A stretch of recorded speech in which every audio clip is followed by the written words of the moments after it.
The richest man in Babylon by George Klaassen.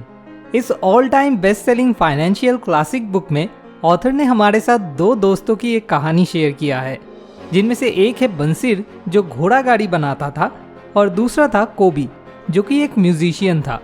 उन दोनों का बिजनेस बढ़िया चल रहा था, लेकिन फिर भी वो लोग पैसे जमा करके अमीर नहीं बन पा रहे थे। क्या आपका भी यही सेम प्रॉब्लम है? तो एक दिन कोबी के दिमाग में एक आइडिया आया। उन दोनों ने मिलकर उनके बचपन के दोस्त अरकाद से मुलाकात करने जाने का फैसला लिया, क्योंकि अरकाद तब बैबिलन का सबसे रिचेस्ट पर्सन बन चुका था। तो दोनों प्लान मुताबिक निकल पड़ते हैं और उन्हें अरकाद से मिलने का मौका भी मिल जाता है। अरकाद से मिलने के बाद वो अरकाद से पूछते हैं, तुम्हें क्या लगता है हम लोग इतना मेहनत करने के बाद भी क्यों पैसा जमा करके तुम जैसा अमीर नहीं बन पा रहे? तो इस सवाल के जवाब में अरकाद ने उनके साथ जो सीक्रेट लेसन शेयर किया था, जिसे Arkad 7 cures to a lean purse कहता था, वो थे कुछ ऐसे पैसे जमा करने की आदत जो अगर कोई भी फॉलो करे तो कुछ ही दिन में अमीर बन सकता है। तो आज इस वीडियो में मैं आपके साथ द रिचेस्ट मैन इन बैबिलॉन इस बुक से वही 7 सीक्रेट स्मार्ट आइडियाज शेयर करने वाला हूँ। Smart idea number 1, invest in your ability to earn more. Arkad Bansir और कोबी को एक कहानी सुनाता है। जब एक नौजवान उनके पास पैसा उधार मांगने के लिए आया था। जब अरकाद उससे पैसा उधार मांगने का वजह जानना चाहते हैं, तो वो नौजवान कहता है कि उसे कुछ बिल्स पे करने के लिए पैसे चाहिए। फिर जब अरकाद पूछता है कि उसके पास अपना बिल पे करने का पैसा क्यों नहीं है, तो वो नौजवान कहता है कि अपना खर्चा चलाने के लिए एनफ पैसा वो इनकम नहीं कर पाता। ये सुनकर अरकाद उसे क्लियरली बोल देता है, तुम्हें अब पैसों की ज़रूरत नहीं है, बल्कि तुम्हें अब अपना इनकम बढ़ाने के लिए अपने स्किल्स को डेवलप करने की ज़रूरत है। और फिर वो उस नौजवान को पैसा उधार देने से मना कर देते हैं, बिल्कुल जैसे बैंक ने भी उस नौजवान को लोन देने से मना कर दिया था। यहाँ से हमें 2 ग्रेट लेसन सीखने को मिलता है। नंबर 1, ऐसे लोगों को कभी पैसा उधार नहीं देना चाहिए जो शायद उस पैसे को कभी वापस नहीं कर पाएंगे। उसके बदले ताकि वो अपना इनकम बढ़ा सके, ऐसा कोई तरकीब ढूंढने में उन्हें मदद करना चाहिए। नंबर 2, बेवकूफ़ों की तरह दूसरों से पैसा उधार लेना भी गलत है। कंटिन्यूअसली हमारा इनकम बढ़ाते रहने का सबसे बेस्ट तरीका है अपने ऊपर पैसा इन्वेस्ट करना। मतलब टाइम एंड मनी दोनों ही सही से इस्तेमाल करना, अपने स्किल्स, नॉलेज और जो चीज़ें इनकम बढ़ाने के लिए सीखना ज़रूरी है, उन सबको सीखने के लिए। फॉर एग्जाम्पल, आप अपना इंग्लिश स्पीकिंग स्किल्स बेहतर बनाने के लिए अपने ऊपर पैसा इन्वेस्ट कर सकते हो। इसका एक अच्छा ऑप्शन है कैम्बली ऐप। ये एक पेड ऐप है और ये काम कैसे करता है आइए जानते हैं। आप नीचे डिस्क्रिप्शन में दिए हुए लिंक से जाके इस ऐप को डाउनलोड कर सकते हो। मैंने इस ऐप को पहले से ही मेरे मोबाइल पे डाउनलोड करके रखा है। लॉगिन आईडी बनाकर जब आप लॉगिन करोगे तो आपको कुछ ऐसा इंटरफेस देखने को मिलेगा। यहाँ पे टीचर्स के लिस्ट है। ये सभी टीचर्स प्रोफेशनल होने के साथ साथ नेटिव इंग्लिश स्पीकर भी है। आप चाहो तो उनसे बात करने से पहले उनका प्रोफाइल चेक कर सकते हो और उनमें से किसी एक को चुन सकते हो अपने घर बैठे इंग्लिश की प्रैक्टिस के लिए। चलिए मैं आपको एक डेमो भी दिखा देता हूँ। Hi, can you please tell me how Cambly can help me improve my English speaking? I think Cambly can help non-native English speakers to become better just simply by speaking to native speakers and correcting them when they make mistakes. Okay, so get yourselves on Cambly. तो Cambly app की मदद से ऐसे घर बैठे आसानी से आप इंग्लिश स्पीकिंग प्रैक्टिस कर सकते हो। ज़्यादातर लोग सोचते हैं 21 साल में कॉलेज छोड़ने के साथ साथ उनकी लाइफ में लर्निंग की ज़रूरत वहीं पे ख़त्म हो जाता है, लेकिन कुछ लोग लाइफ लॉन्ग लर्नर्स होते हैं और ये लोग समय के साथ साथ दूसरों से बहुत आगे निकल जाते हैं। जहाँ पे ज़्यादातर लोग पूरा दिन काम करने के बाद शाम को टीवी के सामने बैठ जाते हैं, अपने आप को इम्प्रूव करने के लिए कुछ भी नहीं करते, बल्कि टीवी देखकर खुद को और डल बनाने लग जाते हैं। वहीं पे अगर आप हर रोज़ थोड़ा थोड़ा करके खुद को इम्प्रूव करने लग जाओगे तो आप उन लोगों से लाइफ में बहुत आगे निकल जाओगे। Smart idea number 2, save at least 10% of your earnings.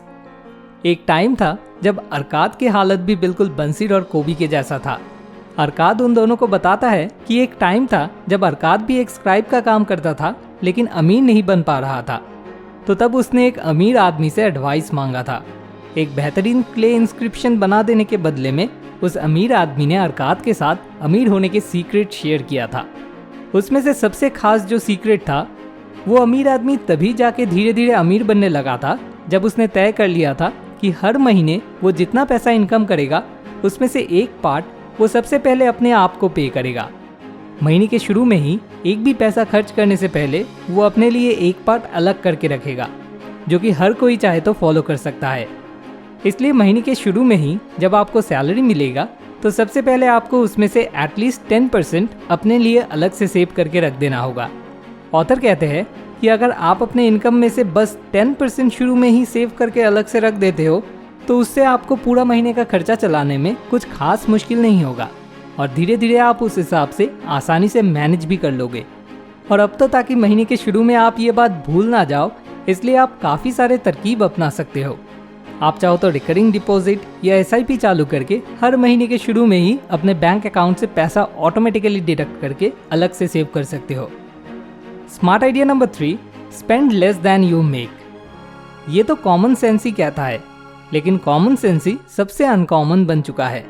ज़्यादातर यंग पीपल हर महीने जितना इनकम करते हैं उसका पूरा ही वो हर महीने खर्च कर देते हैं। वो सोचते हैं कि जब उनका इनकम बढ़ेगा तब वो पैसा सेव कर पाएंगे, लेकिन दुख की बात यह है कि जब उनका इनकम बढ़ेगा तब भी वो पैसा सेव नहीं कर पाएंगे, क्योंकि तब उस हिसाब से उनका खर्चा भी बढ़ जाएगा और अल्टीमेटली महीने के एंड में बैंक अकाउंट में बैलेंस फिर से ज़ीरो बन जाएगा। इस बुक में एक बात बताई गई है, जो पैसा आप इनकम करते हो वो सब आपका नहीं है। मतलब अगर आप हर महीने 10,000 रुपीज़ इनकम करते हो तो वो पूरा 10,000 रुपीज़ आपका नहीं है, क्योंकि पैसा हाथ में आते ही आप तुरंत रेंट देने में, बिल भरने में या फिर चीज़ें खरीदने में खर्च कर देते हो। तो असल में वो पैसा आपका नहीं बल्कि जिनको आप पे कर देते हो उनका है। जब आप हर महीने जितना इनकम करते हो उससे कम खर्च करना शुरू कर दोगे तो तब आपकी लाइफ में आपको बहुत सारे पॉजिटिव चेंजेस देखने को मिलेगा। जैसे कि नंबर 1, अगर आपका कोई कर्जा है तो वो क्लियर होना शुरू हो जाएगा। नंबर 2, आप पैसा सेव करने लगोगे। नंबर 3, आपके ऊपर से प्रेशर कम होने लगेगा। एंड नंबर 4, आप उन कामों में कदम बढ़ा पाओगे जिनका रास्ता इससे पहले आपके लिए बंद हुआ पड़ा था। तो इस स्मार्ट आइडिया को ज़रूर याद रखें, हमेशा अपने इनकम से कम स्पेंड करें। इनकम और स्पेंड के बीच में डिफरेंस को बढ़ाने के लिए आप अपनी ज़िंदगी में जो जो स्टेप्स लोगे वो हर एक स्टेप आपको और भी अच्छे तरीके से ज़िंदगी जीने में मदद करेगा। Smart idea number 4, use saved money to make more money. अमीर बनने के लिए इसे एक गोल्डन रूल माना जाता है, जो कि वेल्थ बिल्डिंग के ऊपर जितने भी बुक्स है उन सब में बताई गई है।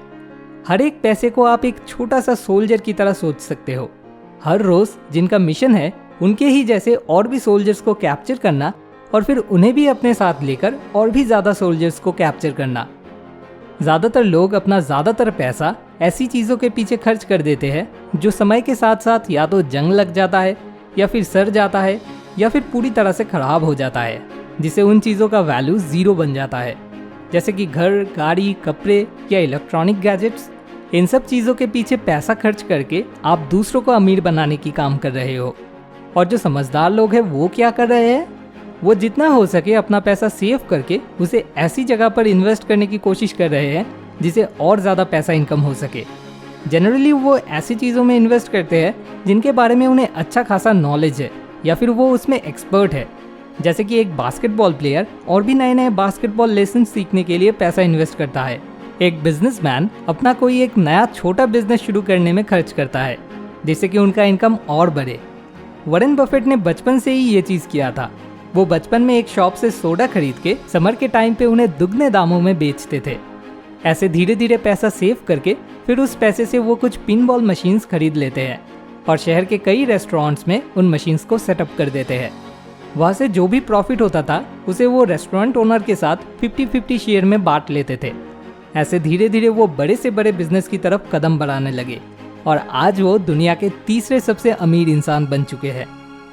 Smart idea number 5, avoid investments that sound too good to be true. Life में बड़े बड़े सपने देखना और लालच में आकर डिसीजन लेना, इन दोनों चीज़ों में काफ़ी डिफरेंस है।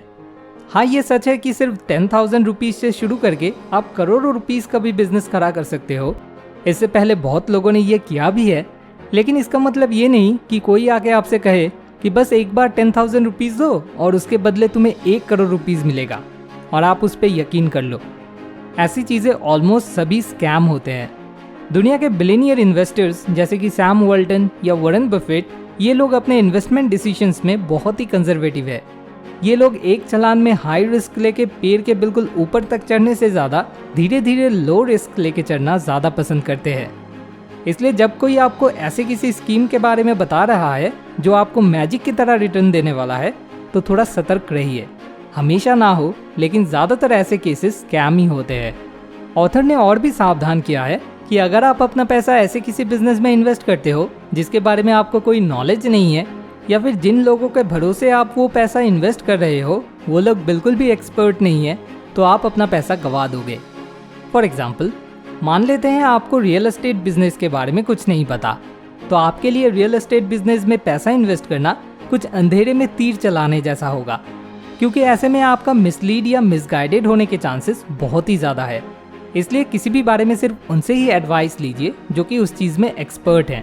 अगर आप उन लोगों की बातों में आकर अपना पैसा इन्वेस्ट कर देते हो, जो लोग आप जो सुनना चाहते हो वही आपको बता रहे हैं, लेकिन असल में जिस इंडस्ट्री में वो आपको पैसा इन्वेस्ट करने के लिए बोल रहे हैं उस इंडस्ट्री के बारे में उन्हें कुछ भी नहीं मालूम है, तो आप अपना पैसा खो दोगे। फॉर एग्जाम्पल, ये जैसा कि एक टेलर के पास से ज्वेलरी के बारे में एडवाइस मांगने जैसा है। एक टेलर को ज्वेलरी के बारे में क्या पता होगा? कुछ भी नहीं। तो अगर आप ज्वेलरी में अपना पैसा इन्वेस्ट करने की सोच रहे हो, तो एक एक्सपर्ट ज्वेलर से ही एडवाइस लो जो कि ऑलरेडी उस फील्ड में बहुत पैसा कमा चुका है। Smart idea number 6, own your home.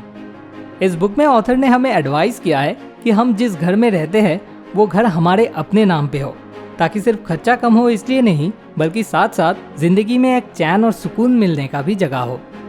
हम में से ज़्यादातर लोगों के लिए अपना एक घर बनाना एक सपने के जैसा होता है, और शायद ये सपना पूरा करने के लिए आपको बैंक से लोन लेना भी पड़ सकता है। जैसे कि ऑथर ने कहा है, अगर उस लोन का मंथली इंस्टॉलमेंट आपका टोटल मंथली एक्सपेंडिचर को आपके टोटल मंथली इनकम से ज़्यादा नहीं बना देता है, तो आप वो लोन ले सकते हो। और ऐसे अपना एक घर बना लेना बहुत ही ज़रूरी है, क्योंकि जब आपका घर आपके नाम से होगा तो आपकी फैमिली भी उसमें ज़्यादा कंफर्टेबल तरीके से ज़िंदगी बिता पाएगी। आपके बच्चे दिल खोल के खेल कूद सकेंगे। लेकिन रेंट में रहने से शायद आप अपना घर भी अपने हिसाब से सजा नहीं पाओगे, और भी कई तरह के रेस्ट्रिक्शंस आपको फेस करना होगा। इसलिए अपने नाम से घर होने पर आपका पूरा फैमिली शांति से रह पाएगा। और वैसे भी अपने नाम पे घर होने से आपको बैंक से लोन मिलने में भी आसानी होगा। ओवरऑल अगर आपके नाम पे घर होगा तो उससे आपका खर्चा तो घटेगा ही, साथ ही साथ आपकी लाइफ भी और बेटर बनने लगेगी। Smart idea number 7, have a retirement plan. कितने साल तक आप काम कर पाओगे? एक टाइम आएगा जब आप पैसा कमाने की क्षमता खो दोगे। वो हो सकता है किसी बीमारी की वजह से, या किसी हादसे की वजह से, या फिर अगर आप लकी हो तो बुढ़ापे की वजह से एक ना एक दिन तो आपको रिटायर होना ही पड़ेगा। इसलिए उस हिसाब से अभी से एक रिटायरमेंट प्लान तैयार करना बहुत ही ज़रूरी है। अरकाद अंसान नाम से एक आदमी के बारे में बताता है, अंसान 8 साल लगातार हर हफ्ते 2 चांदी के सिक्के एक मनी लेंडर के पास जमा किया था। इंटरेस्ट रेट था 4 साल में 25%, मतलब 6.25% पर ईयर। 8 साल बाद उस मनी लेंडर से अंसान को 1040 चांदी के सिक्के वापस मिला था। इससे अंसान खुद पे प्राउड फील करते हुए इस बात को अरकाद को आके बताता है। अरकाद ये सुनकर उसे एडवाइस देते हैं कि वो और भी 12 साल के लिए बिल्कुल सेम तरीके से हर हफ्ते 2 चांदी के सिक्के जमा करता रहे। ऐसे टोटल 20 साल बाद अंसान को टोटल 4000 चांदी के सिक्के वापस मिले थे। तो आपको भी अरकाद का दिया हुआ एडवाइस सुनना चाहिए। अरकाद आपको और कुछ नहीं बल्कि वही कंपाउंड इंटरेस्ट की मैजिक के बारे में बता रहा है। मैंने ऑलरेडी इस सेम कंसेप्ट के बारे में इंडेक्स फंड में इन्वेस्ट करने वाला वीडियो में बताया है। अगर आपने अभी तक उस वीडियो को नहीं देखा है तो इस वीडियो के डिस्क्रिप्शन में दिए हुए लिंक पे क्लिक करके आप वो वीडियो देख सकते हो। अब अगर मैं इस पूरे वीडियो को 2 लाइन में समअप करूँ तो आप जो मंथली इनकम करते हो उसका एटलीस्ट 10% सेव करो और उसे किसी ऐसे जगह पे इन्वेस्ट करो जिसके बारे में आपको अच्छा खासा नॉलेज है, ताकि वहाँ से आपको और भी पैसा इनकम हो सके। और ये इंश्योर करो कि आपका हर एक पैसा हर वक्त आपके लिए काम करता रहे। ऑफ कोर्स ये चीज़ ध्यान में रखते हुए ताकि कभी भी आपका पैसा बढ़ने के बदले घटने ना लग जाए। आप चाहो तो इस वीडियो के डिस्क्रिप्शन में दिए हुए लिंक से जाकर the richest man in Babylon इस बुक को खरीद सकते हो। अब आखिर में आपसे एक छोटी सी रिक्वेस्ट, अगर इस वीडियो से आपको इतनी सी भी मदद मिली हो तो इसे ज़रूर अपने फ्रेंड्स एंड फैमिली के साथ शेयर कीजिए, क्योंकि ये वीडियो जितना ज़्यादा शेयर होगा मैं समझूंगा उतने लोगों को मैंने सच में कुछ मदद किया है। Thanks for watching. More wisdom, more solution, better life.